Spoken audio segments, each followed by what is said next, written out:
right before the pandemic. We're talking the last week in February. My wife got for me a beautiful old restored Victrola.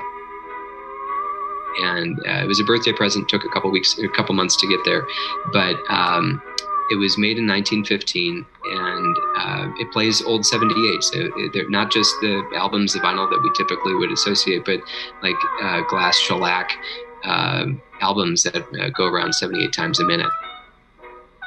Each side plays about 3 or 4 minutes of music, so they're very short sides, which is why vinyl and long play records ended up coming out, and then ultimately CDs. But it gave me this opportunity to figure out what music I wanted to have in my house. I've taken a special fondness in kind of the short miniature romantic piano music and playing on that because it fits the side so well. So imagine like Chopin nocturnes, for example, or something I turned to a lot. Probably not something I would have taken off the shelf just for background listening. But this idea of the intention that you have when you have to get up every 3 or 4 minutes and flip it over, you spend a lot of time in between those occasions listening very carefully. And what comes through these kind of ancient doors that reveal what's basically the speaker, it's sincere. There's no plug in the wall. There's no amplification happening. It's true music. But if I were doing this 5 years from now or 5 years ago, I don't think it would have hit me in the same sort of emotional way. In a year when physical distancing forced people apart, music brought us together. I'm not sure how the sales of Victrolas did in 2020, but vinyl record sales did surpass CDs for the first time since the 1980s, and Bluetooth speaker sales rose by nearly 8%. And you imagine back in the 19-teens when people were experiencing these instruments for the first time, it was bringing recorded music into the house for the first time, and people getting to listen to whatever they wanted and listen to it again and again and start to have some of that control and facility over the art form. So it's very similar to some of the stuff that I was talking about through streaming and the user experience. But I go back to these old 78s, some of which are over 100 years old, and listen to them, and you can't help but think that they're just ghosts coming from the last pandemic through time and through this restored instrument to tell us that there's still a story to be told. The sentiment of carefully curating our pandemic soundtrack rings true across the board. We filled up silent rooms with streaming services like Apple Podcasts or Spotify or YouTube, where we created work-from-home playlists as the backdrop to our collective lifestyle shift.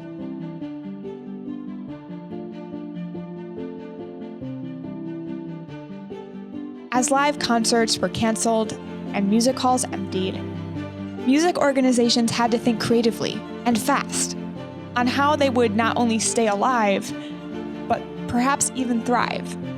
Because while audiences were removed from concert halls and jazz bars, suddenly everywhere could be a place for music. And that flexibility and control meant broader and more diverse audiences could enjoy music at a time when perhaps it's needed most. I'm your host, Logan, and this is Social Distances, a podcast where we examine the distances that both separate us and bring us together during the complex and compounded crises of 2020. Today, we bring you an episode in 2 parts, both about how music continues on during the pandemic and its bittersweet, well, mostly sweet, relationship with technology. First up, we talk with Zak Vassar, President and CEO of the Toledo Symphony Orchestra and Toledo Alliance for the Performing Arts, to learn how a 78-year-old symphony loosened up, innovated, and improvised amidst uncertainty. I think that this is like kind of this glacial organization, this glacial art form that is so steeped in tradition and the way of doing things that trying new ways is really foreign. We used to make decisions 18 months out, maybe 12 months out was moving quickly, but now we make decisions on performances 3 weeks out. So, these kind of cycles are far faster than they would ever have been before, but it took the pandemic to make us that nimble. Can you give us a couple of examples of being that nimble during all of the craziness? So, the interesting thing, if I look way back, if I rewind the tape back to March, we were in this wonderful organization that had just done Carmina Burana with the symphony and the ballet and the three choirs from Bowling Green. We had more people on the peristyle stage than we ever had in history, over 250 people. And the interesting thing that happened was that was the week when the world started shutting down. And we put together our 5 sequences of closure that we would entertain. And that would be everything from not having live audiences to not having people in the office. And we went from stage 1 to stage 5 in about 4 days. And we thought that we were going to take that through, maybe a couple weeks or a month. And so when I say that we had to be nimble, we had to go from having concerts to not having a concert and playing before just our cameras and live streaming that performance. And as it turns out, as we become familiar with a new normal, what was once uncomfortable actually became something surprisingly comfortable. One of the reasons we really wanted to move into streaming content is that it provides greater access. That means that people who are maybe in Toledo but not able to drive at night can start coming to our concerts. They can watch our concerts live, they can watch them in the archives. So getting to a performance is no longer the obstacle. But it's also introducing us to audiences that never would have known we exist or that art like this is made in a town like Toledo. We have now, in just 3 months, picked up viewership from 45 US states and 10 different countries across 6 continents. And by moving to the live streams, we were able to go to the consumer. And that is so important because we talk about the relevance of the arts. And if it's a come to me model, then there are a lot of ways where that doesn't feel relevant. And that creates a lot of barriers for transportation, for mobility, for access, for ability to pay. But if it's a we come to you situation, then it pulls back on a lot of those obstacles and those barriers. So I love that we've moved into this direction because it allows people to try us in a different way. If you're not accustomed to going to a concert, if the peristyle is overly formal, then you can do this on your own turf and at your own time. And freeing up expectations for what you have to arrange or look like or wear when you listen to the symphony means that the door to a classical music concert is more open than ever. If you can watch something at home and you're comfortable, it cuts down on some of your own barriers. Maybe you don't want to get dressed up in a tie and a suit and go downtown at Saturday at 8 p.m., but you want to stay home, and you can do that. So a lot of wonderful photographs have been coming back our way where patrons are sending us shots of our performances on their televisions in their living rooms. But what we see are a lot of really interesting photographs of families watching together, kids who get to stay up late to watch this with mom and dad. And, if this is an art form that we're trying to draw new attention to and create new audiences for, my gosh, we put up a lot of very tall walls. What you have to wear, when you have to get there, where you have to park, how you have to act, when you sit still, when you don't, when you clap, who can you bring? And if you can't bring your kids who might even have a vested interest in the art form, then what message are we really sending? As barriers like location, time, and schedule that separate performance and audience vanish, other, perhaps less clearly defined barriers are also being broken down, even if just coincidentally. For example, the tradition and decorum that can tend to isolate those on stage from the people below. Because of the pandemic and what we know about aerosols and fabric, we decided that we were going to change our dress code this year. And this might be the most paramount change. It's a small thing to the observer, but for our tradition, this is a very big change. We normally would take the stage wearing our penguin outfits. We'd be wearing our tuxedos, our white tie, our tails, our vest, and of course, you're not going to have those professionally cleaned between every performance, rehearsal, etc. So we moved to a much more user-friendly outfit this year, in that everybody just wears what we would call pit black, as if you were in the pit at the Stranahan or the Valentine. And for women, that's black shirts, black blouses, black pants, dress. For guys, it's black pants and a button-up black shirt. If you're feeling really edgy, you can wear a black jacket on top of that. But this means that nobody has a necktie on, nobody has a bow tie on, and suddenly what we project out to the audience is much more casual. Now, some of our musicians would have hated this in the pre-pandemic days because they found that penguin outfit to be kind of their battle armor. It's what they would take in. It was, it was their shields and it was the thing that gave them confidence. But now, as we start to see how people are moving in the more comfortable clothes, they're playing more freely. And I think this is something that I would love to see continue because it sends a very different message off of the stage. If we're wearing tuxedos and tails, that's representing a tradition that might have come out of the 1880s, in the Victorian era, when that's what your audience would be wearing. But if we're in 2020 or 2021, the audience isn't wearing that anymore. So why should we? And I think that this casualization of the experience of playing in a symphony is going to be very interesting to what it says to the audience if we continue doing this after the pandemic is over. But while these innovations do seem to be here to stay, something about music also requires a collective, physical experience. And that's something that maybe screens and headphones just can't completely replace. And, that's the big struggle with this, is that in times of crisis, we as communities have always come together.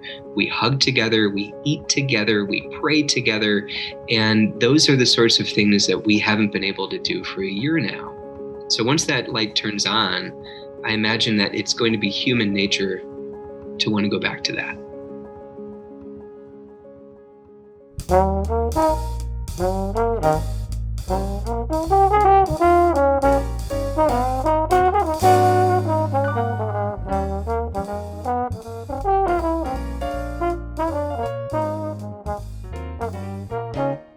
We begin part 2 140 miles east in Akron, Ohio, where Chris Anderson is bringing music to people. Director of the Oberlin Jazz Ensemble, he is also the founder and executive director of a nonprofit called Open Tone Music, working to make music accessible to thousands of kids who have diverse sets of challenges and environments that can make access to music difficult. A friend of mine, Dr. Jay Lanier, actually dragged me into music education back in the 90s. By 90s, I mean like 1990. And I was teaching, inner city youth, going door to door in the projects, kind of handing out flyers saying, oh, we have this free program. And we would see a lot of different kids. Sometimes we would have 5 kids show up. Sometimes we'd have 25 kids show up. So started figuring out a lot about how to teach these diverse populations. But one of the things that was challenging then, which is still a challenge in some cases, is the parents of the students that we're working with have a lot going on, and music isn't always looked at as a priority. Well, one of the priorities, they're trying to keep their kids' grades up. They're trying to, pay bills, deal with other things. Chris has been working through Open Tone Music since its inception 10 years ago, providing music lessons, concerts, and experiences to students in primarily urban areas in Northeast Ohio. Having benefited from learning music, these kids' experiences have led them to receive full scholarships to places like Yale, Berkeley, Oberlin, MIT, and Cleveland State. So we've been able to do some exciting things, not with creating musicians as being a focus, but that's kind of a byproduct because we see so many kids. But our main focus is just using music as a tool to teach work ethic, build kids' self-esteem, self-respect for themselves, respect for their communities. But 2020 was a very different year. This experience of the pandemic has, in some ways, kind of magnified some of the existing challenges of being able to have access to students. But then other ways, it's made it it's given us new ways to be able to engage students. Like I'm listening to these different online recordings, and it has to go through this filter. So the musicians are playing into these microphones. Those microphones are then relating the sound to, a server, which is then relating the sound back to me, and then it has to come through my microphones. So by the time it gets to me, it's been filtered down so much. I mean, you can get an idea, but it's not the same as being in person with other artists. It's hard to get this all the time, but I'll just tell you real quick that as a performer, you try to be in the moment as much as possible. It kind of puts you in this place where you're kind of aware of the past, present, and future all at the same time. Like you're fully aware of everything that's going on, the energy that you're getting from the audience. Like it might be a smile, it might be a head nod. Somebody might just clap. You might hear a certain thing and get a certain frequency from the drums that you can't get over headphones. So that's what I was saying about that in-person experience. It's just a hard, to your point, it's just a hard thing, and maybe even an impossible thing to try to recreate. How have you dealt with having to sort of overcome some of those barriers, maybe not having physical access to interaction, to playing music together? What have you been doing to try to, in some ways, recreate that experience best you can virtually? I think we're getting better at it.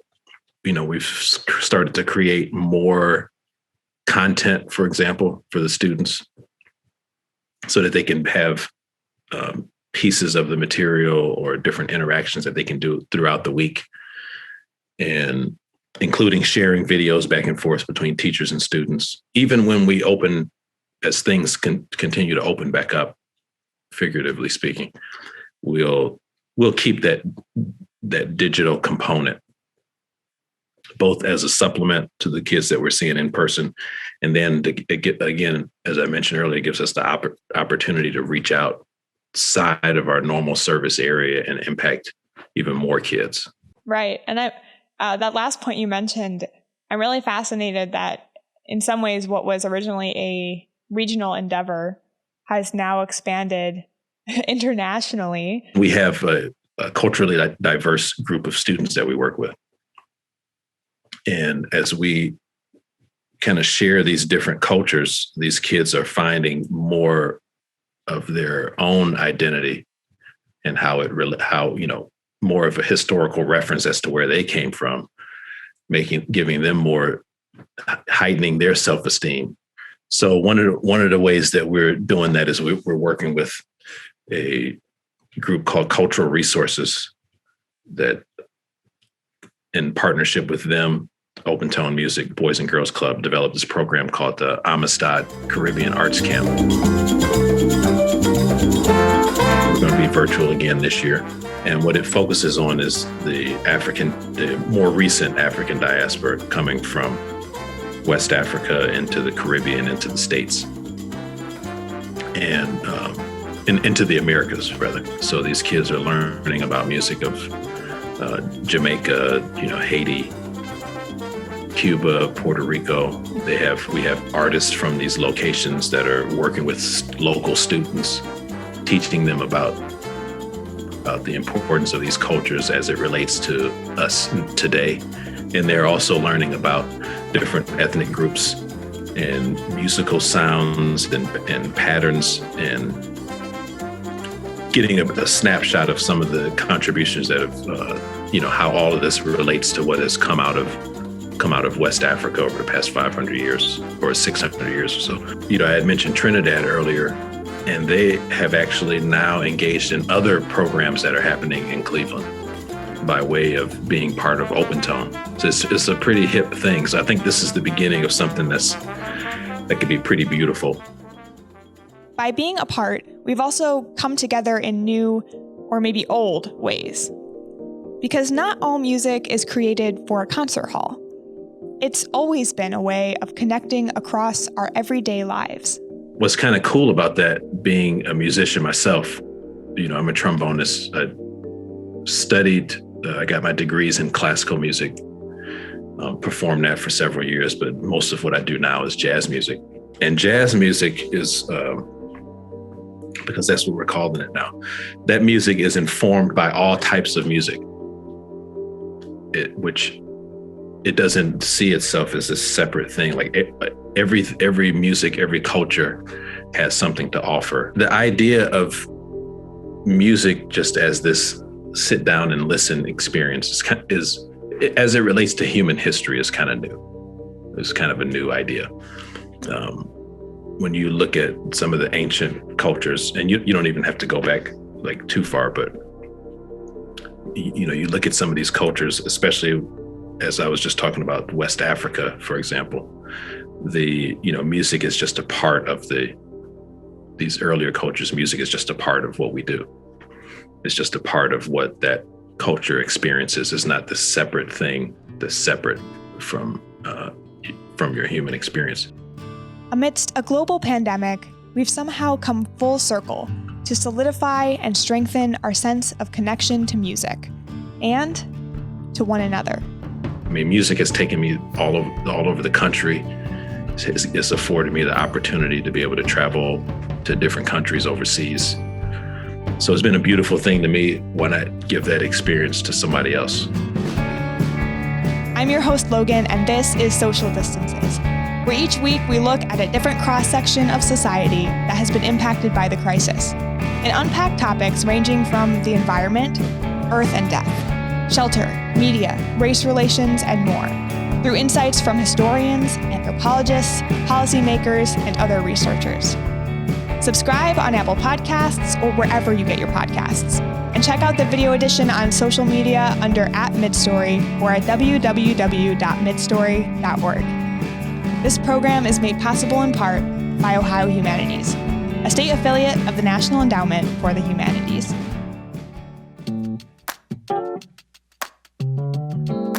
Social Distances is produced by Midstory, edited by Samuel Chang, written by Ruth Chang and Logan Sander, with original music by Dream Louder, and graphics by Jesse Walton.